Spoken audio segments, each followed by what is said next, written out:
అందరికి నమస్తే। ఈరోజు మనం గిద్దలూరు గురించి ఇప్పుడే గిద్దలూరు గ్రౌండ్ రిపోర్ట్ క్యాంపెయిన్ చేసాం। ఆ గిద్దలూరుకు సంబంధించి మనం ఇప్పుడు చూడబోతున్నాం అన్నమాట। గిద్దలూరు పరిస్థితి ఇప్పుడే ఒక గంట క్రితం తెలుగుదేశం లిస్ట్ అయితే ఫస్ట్ జాబితాను రిలీజ్ చేయడం జరిగింది।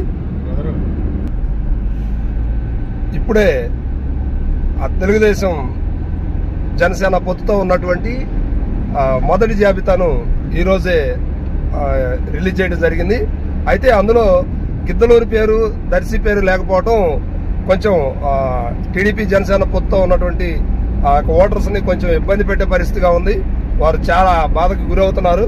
అయితే ఈ లిస్ట్ లో ఈ రెండు పేర్లు లేకపోవడంతో పాటు ఈ మధ్య 10 రోజుల నుంచి ఆమంచి స్వాములు అక్కడ జనసేన టీడీపీ పొత్తుతో ఉన్నటువంటి సీట్ ని నాకే ఖరారు చేస్తారంటూ 10 రోజుల నుంచి వారి కుటుంబ సభ్యులు గాని ఆమంచి స్వాములు వారి కుమారుడితోటి గిద్దలూరు నియోజకవర్గం మొత్తం కూడా పర్యటన చేస్తూ ఉన్నారు। అదేవిధంగా అశోక్ రెడ్డి కూడా అక్కడ ఆల్రెడీ టీడీపీ నుంచి ఇన్ఛార్జిగా ఉన్నటువంటి అశోక్ రెడ్డి ఉన్నాడు। ఆయన గతంలో ఎమ్మెల్యేగా కూడా పనిచేసినటువంటి అనుభవం ఉన్నటువంటి వ్యక్తి అనమాట।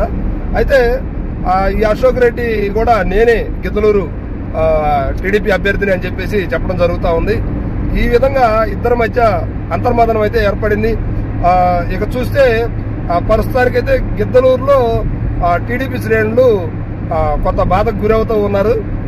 ఇది అధిష్టానం ఇలా ఎందుకు చేస్తుంది అనేది కొంచెం ఆలోచించుకుంటూ పార్టీకి దీనివల్ల కొంత మైనస్ అయ్యే అవకాశాలు అయితే కనిపిస్తా ఉన్నాయి।